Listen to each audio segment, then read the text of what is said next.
আপনি কি করে জানলেন সাধু বাবা? ওরে পাগল ছেলের কথা শোনো। সন্তানের মনের কথা যদি জানতেই না পারি তাহলে কিসের তপস্যা আর কিসের ধ্যান? কি জেনেছেন সাধু বাবা? 3 দিন ধরে মনে কোনো সুখ খুঁজে পাচ্ছি না, নানান রকম চিন্তায় জর্জরিত হয়ে রয়েছি। তার মধ্যে আজ 3 দিন হলো রানী বাপের বাড়ি গিয়ে রয়েছে। সুখ কি তোর একার? এই মায়ার সংসারে সুখ খুঁজে পাবি কি করি? তোর যে তপস্যার সময় হয়েছে বাবা। শোন, এই পাথরটা ধর। আমি যোগ বলে এই মন্ত্রপুত পাথর পেয়েছি। কাল পূর্ব দিকের নদীর পাড়ে এই মন্ত্রপুত পাথর স্থাপন করবি। আমি চাই তুই নিজে এই পাথরের আরাধনা করিস। তাই ওইখানে এক কুটির বানিয়ে তুই একা থাকবি। একা? আর রানী?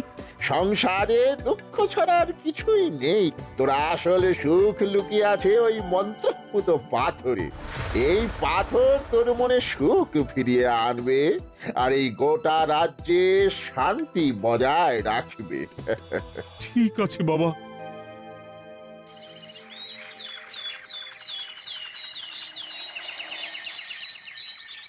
জয় বাবা ঘটনানন্দের জয়। কি তার জ্যোতি, কি তার ব্যক্তিত্ব, আহ কি তার কণ্ঠস্বর! এই মন্ত্রপুত পাথর আমার এবং এই রাজ্যের সকলে সুখ শান্তি ফিরিয়ে আনবে। আজ থেকে আমি সাধু বাবার পরামর্শ মতন এখানেই থাকবো। তোমাদের যার যা যা বক্তব্য আমাকে এখানে এসেই বলবে। কোনো চিন্তা করবেন না মহারাজ, আমি সব সামলে নেব। আপনি নিষ্ঠা সহকারে সাধু বাবার আদেশ পালন করুন। মহারাজ, যার নামেই খট তার কথাই ভরসা করা কি ঠিক হবে? একটা সামান্য পাথর কি করে সুখ ফিরিয়ে আনবে মহারাজ?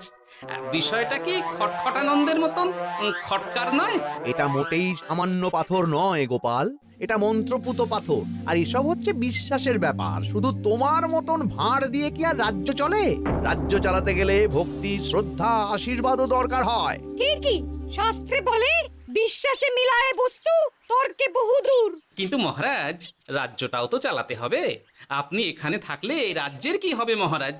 একবার ভেবে দেখুন, সাধু বাবা আসল না হয়ে নকলও তো হতে পারে।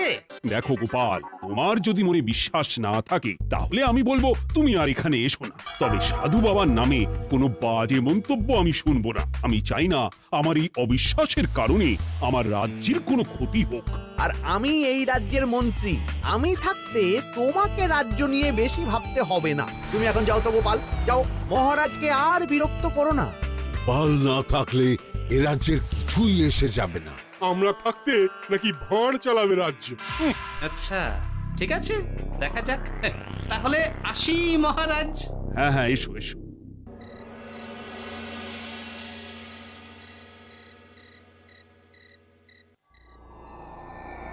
মহারাজ, রানী, তুমি ফিরে এসেছো? এ আমি কি শুনছি মহারাজ? আপনি নাকি প্রাসাদে ফিরবেন না ঠিক করেছেন? হ্যাঁ রানী, তুমি ঠিকই শুনেছ। আমি আর প্রাসাদে ফিরবো না। আমি এখানে থেকে ওই মন্ত্রপুত পাথরের আরাধনা করব। কে না কে এসে আপনাকে বলল আর আপনি প্রাসাদ ছেড়ে এই কুটিরে থাকবেন? আপনার শরীর খারাপ করবে মহারাজ, আপনি ফিরে চলুন। কে না কে নয় রানী, স্বামী খটখটানন্দ খুব বড় সাধু।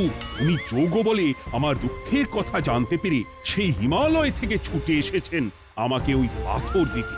তুমি আমায় ফিরতে জোর করো না রানী। আর আপনার রাজ্য, আপনার প্রজারা, তাদের কি হবে মহারাজ?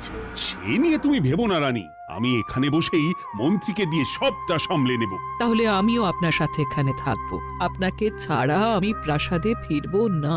তা হয় না রানী, সাধু বাবা আমাকে একা থাকতে বলেছেন।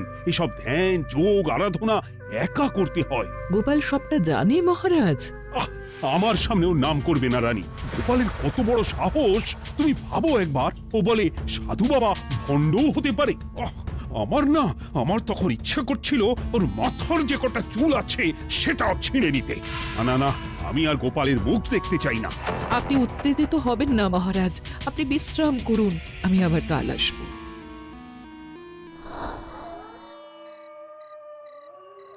রাতের হাটেও সবজির যা দাম বেড়েছে, এরপর শুধু এক বেলা খেয়ে থাকতে হবে।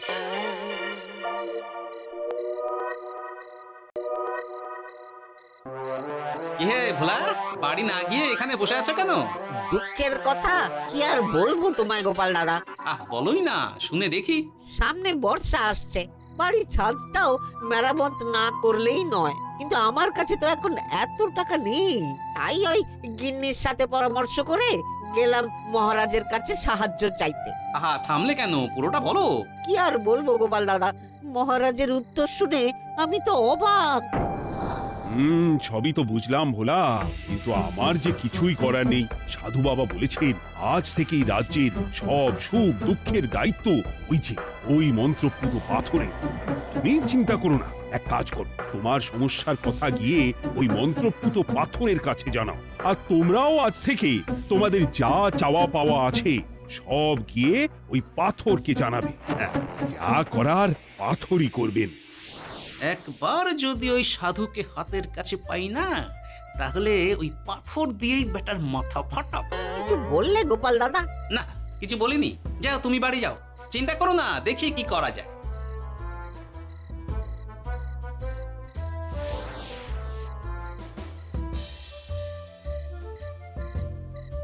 কি ব্যাপার, এত রাতে বটা ঘটা মন্ত্রীর বাড়িতে কি করছিল?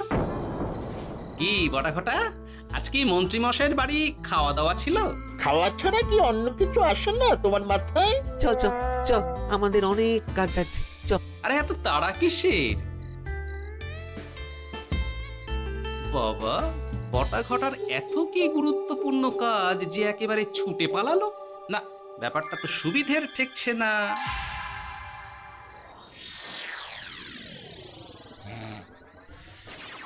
রাজা কৃষ্ণচন্দ্র, ওঠ বাবা, আমি এসেছি।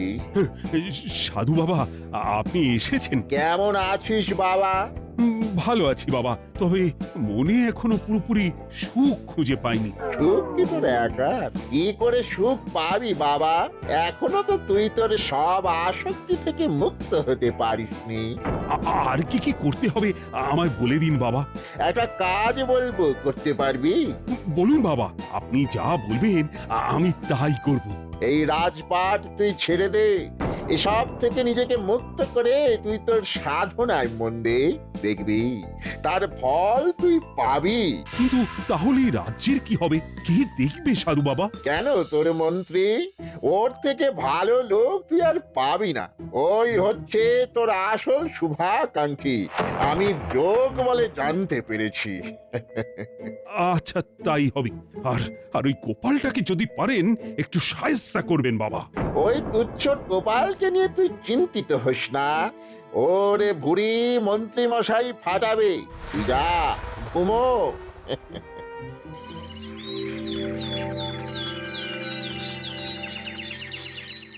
শোনো শোনো শোনো, আজ থেকে মহারাজ কৃষ্ণচন্দ্রের আদেশে এই রাজ্যের ভার এই রাজ্যের মন্ত্রীর। আর মহারাজ নিজে তার কুটিরে নিরিবিলিতে থাকতে চাইছেন। উনি চান না কেউ ওনাকে বিরক্ত করুক। তাই আজ থেকে যার যা সমস্যা সবাই মন্ত্রী মশাইকে জানাবে।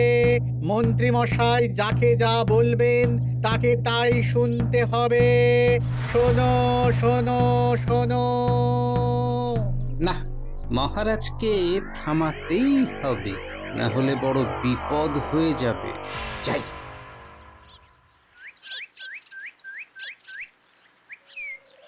মহারাজ, এই ভুল আপনি করবেন না। মন্ত্রীর হাতে রাজ্যের ভার দিলে রাজ্যের সর্বনাশ হবে মহারাজ। দেখো গোপাল, আমি যেটা করেছি সেটা ঠিক বুঝেই করেছি। আমার সিদ্ধান্ত আর বদলাবে না। আর এই বিষয় নিয়ে আমি তোমার সাথে কথাই বলতে চাই না। মহারাজ, গ্রামবাসীরা আপনার এই সিদ্ধান্ত খুশি মনে মেনে নেয়নি। সবার কথা একবার ভেবে তারপর সিদ্ধান্ত নিন মহারাজ। একজন বাইরের লোকের কথায় কোনো সিদ্ধান্ত নেবেন না দয়া করে। গোপাল, তুমি যদি সাধু বাবার সিদ্ধান্তে প্রশ্ন তোলার চেষ্টা করো তাহলে আমি বাধ্য হব মন্ত্রীকে বলে এই রাজ্য থেকে তোমায় বিতাড়িত করতে। একজন সেই হিমালয় থেকে আমাদের উপকার করতে এলো আর তুমি তার বিরুদ্ধেই কথা বলছো। ছি ছি গোপাল, ছি। মজা, কি মজা! শুধু মুদ্রা, শুধু মোহর, যেদিকে তাকাবো শুধু গেলে এখনো হয়নি গিন্নি, তবে আমি এবার সত্যি সত্যি হয়ে যাব। এত সোনার মোহর একসাথে হাতে পেলে কেউ কি সুস্থ থাকতে পারে? আর বেশি দিন বাকি নেই যখন কৃষ্ণনগরের কোষাগারের মালিক হব আমি। আর মহারাজকে ছেড়ে দেবেন? চিন্তা নেই, মহারাজ কিছুই করতে পারবেন না। তিনি এখন সাধু বাবার আদেশে পাথরের আরাধনায় ব্যস্ত। আর প্রহরীরা তারা কিছু বলবে না? প্রহরীরা তো এখন আমার গোলাম।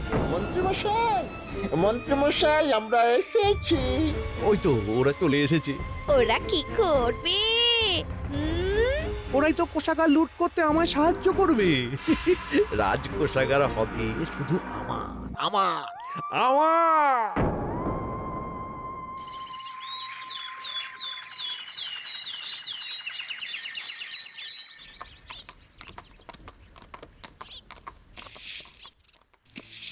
গোপাল, রানীমা, আপনি আমায় ডেকে পাঠালেই তো পারতেন।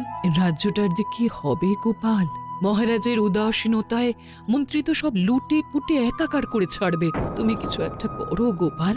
সে তো আমিও বুঝতে পারছি রানীমা, কিন্তু হাজার চেষ্টা করে ও মহারাজকে বোঝাতে পারছি না। মহারাজ সাধু বাবার পাল্লায় পড়ে আর কিছুই বুঝতে চাইছেন না। এই রাজ্য আর মহারাজকে একমাত্র রক্ষা করতে পারবে তুমি গোপাল। কিছু একটা করো। কি হয়েছে? তোমরা হট্টগোল করছো কেন? তুমি আর একটা বিহিত করো গোপাল দাদা, আমরা তো আর থাকতে পারছি না। তুমি এর এক বিহিত করো গোপাল। আচ্ছা, কি হয়েছে বলবে তো? মন্ত্রী মশাই সবার কাছ থেকে অগ্রিম কর চেয়েছে। সে প্রহরী পাঠিয়ে সবার বাড়ি বাড়ি বলে এসেছে দুদিনের মধ্যে অগ্রিম কর না দিলে সবাইকে ধরে কারাগারে ভরে দেবে। এতে তো আমরা কোনো সাহায্য পাচ্ছি না। তার উপর আবার এই জুলুম কি করে মেনে নেব বলো তো গোপাল দাদা? আমাদের বাঁচাও গোপাল দাদা, আমাদের বাঁচাও, না হলে এই মন্ত্রীর জুলুমে আমরা সবাই মারা যাব। হ্যাঁ গোপাল, তুমি পারবে। কিছু একটা করো গোপাল, এই রাজ্যটাকে বাঁচাও।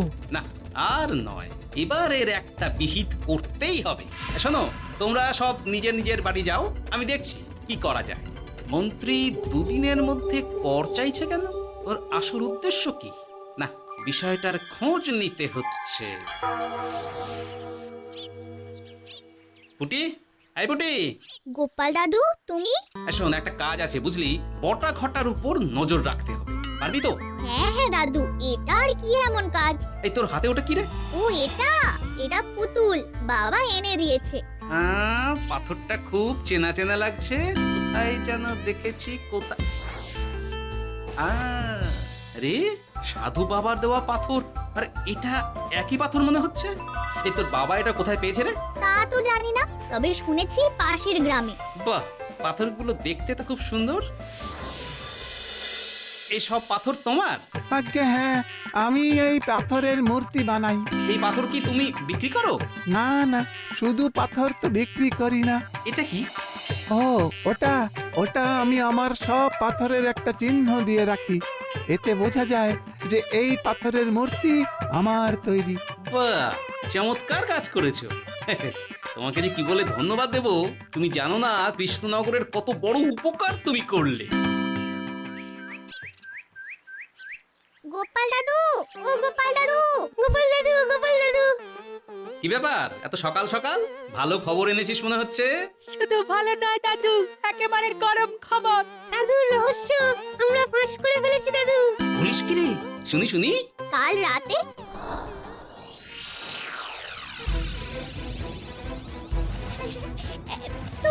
এত সোনা, এত মোহর আমি একসাথে কোনোদিন দেখিনি। ও, এইসব আমাদের? হ্যাঁ গিন্নি, হ্যাঁ, এই সব আমাদের, সব। ওরে বাবা, আমার তো বিশ্বাসই হচ্ছে না। ভাবলেই গায়ে কাঁটা দিচ্ছে। রে বটা, আজ সাধু সেজে মহারাজের কাছে গেছিলি? হ্যাঁ, মহারাজ তো আজ প্রায় পা ছুঁয়ে প্রণাম করতে যাচ্ছিলেন, কোনো মতে ঠেকিয়েছি। বলেছি প্রণাম নেওয়া আমার গুরুর বারণ আছে। আর আমি তো আজ এমন ধোঁয়া দিয়েছি, কোনো মতে ঠেকিয়েছি। বলেছি প্রণাম নেওয়া আমার গুরুর বারণ আছে। আর আমি তো আজ এমন ধোঁয়া দিয়েছি যে মহারাজ একেবারে কেসে কেসে অস্থির। আর মাত্র 2 দিন। এই 2 দিন খেলাটা চালিয়ে যেতে পারলেই কেল্লা ফতে। আচ্ছা, এবার আমার কাছে পুরো বিষয়টা পরিষ্কার হলো। বাহ, তোরা দারুণ কাজ করেছিস রে। এবার শুধু আজ রাতে প্রমাণটা পেলেই হয়ে যাবে।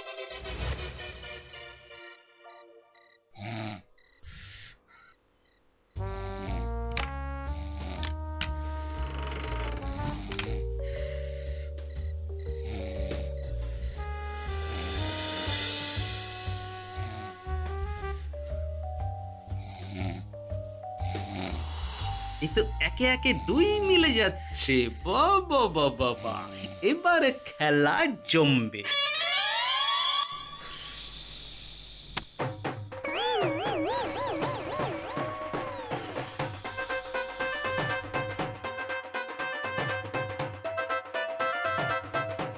এই ঘটা ঘটা রে, এই ঘরে এত ধোঁয়া এলো কি করে রে? সত্যিই তো, এত ধোঁয়া এলো কি করে? ঘরে কি আগুন লাগলো নাকি রে? এই বটা, ওটা কি রে? হ্যাঁ, এ তো ভূত। আমরা তো কিছু করিনি। আমরা কিছু করিনি, বিশ্বাস করো ভূত দাদা, আমরা কিছুই করিনি।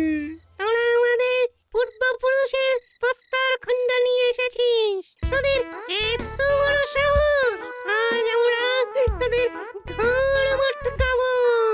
আমরা কোনো খণ্ডমণ্ড নিইনি ভূত দাদা। এই কথা, তুই কি ওনাদের কোনো খণ্ড এনেছিস? না না না না না, আমি তো অমন কিছু আনিনি। আমার মনে হয় ওই আপনাদের কোথাও একটা ভুল হচ্ছে। মহারাজকে ওই পাথর তোরা কোথা থেকে এনে দিয়েছিস? ওটাই আমাদের প্রস্তর খণ্ড, আমাদের 5 পুরুষের সম্পত্তি। ওটা তো আমরা পাশের গ্রামে এক মূর্তি কারিগরের থেকে চুরি করে এনেছি। আপনারা যান না, যান, ওই কারিগরের কাছে ওরকম অনেক পাথর আছে। আমাদের ওটাই চাই। ও বাবা, উনি আবার কে? আমাদের দাদু, তৃতীয় পুরুষ। ও দাদু, এই ছুরি ভূত দাদু, ওটা আনতে গেলে না মন্ত্রীমশাই আমাদের খুব মারবে।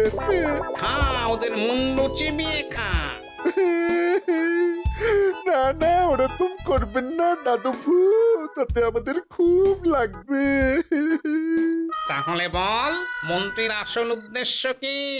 2 দিন পর ও কি করবে? 2 দিন পরে মন্ত্রীমশাই কোষাগার লুট করে রাজ্য থেকে পালাবেন।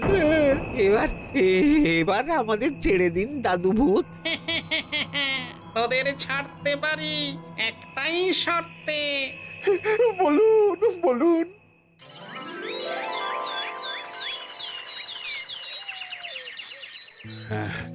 রাজ্যের পরিস্থিতি কি? প্রজারা সবাই ভালো আছে তো? হ্যাঁ মহারাজ, সেসব নিয়ে আপনি একদম চিন্তা করবেন না। বাবা, আপনি এসেছেন? আরে কৃষ্ণচন্দ্র, একটা কথা তোকে না বলে আর থাকতে পারলাম না। আবার কে রে? বলুন বাবা। এই মন্ত্রীকে এই রাজ্যের দায়িত্ব দিতে বলে আমি বড় ভুল করেছিলাম। আসলে এই মন্ত্রী হচ্ছে চোর। ও তোর কোষাগার ভাঙা করে পালাবার মতলব করেছে। কি বলছেন বাবা? মন্ত্রী, উনি যা বলছেন সব সত্যি? না না মহারাজ, এই বটা কি হচ্ছে কি? বটা? তুমি সাধু বাবাকে বটা বলে ডাকছো কেন? আমি বলি কি বাবা, এই মন্ত্রীকে তুই শুলে দে। বটা, তুই থামবি? আমার খেয়ে আমায় ছুরি মারা? ওর কথা আপনি বিশ্বাস করবেন না মহারাজ। ও সাধু নয়, ও ভণ্ড। মানেটা কি? মন্ত্রীমশাই ঠিকই বলছেন মহারাজ। ও সাধু নয়, ও কৃষ্ণনগরের বটা। এসব আপনার আদরের মন্ত্রীর কাজ মহারাজ। মন্ত্রী আপনার রাজ্য লুট করার মতলব করেছে, তাই বটাকে সাধু সাজিয়ে আপনার মন জয় করে প্রথমে আপনাকে প্রাসাদ থেকে তাড়িয়েছে, তারপর রাজ্যপাট নিজের হাতে নিয়ে কোষাগার হাতিয়েছে। আর এই পাথর? এই পাথর কিসের গোপাল? পাথর? পাথর এই কারিগরের মহারাজ। উনি পাশের গ্রামে এই কোষাগার হাতিয়েছে। আর এই পাথর? এই পাথর কিসের গোপাল? পাথর? পাথর এই কারিগরের মহারাজ। উনি পাশের গ্রামে এই পাথর দিয়ে মূর্তি গড়েন। মন্ত্রী বটাকে দিয়ে এই পাথর চুরি করিয়েছে।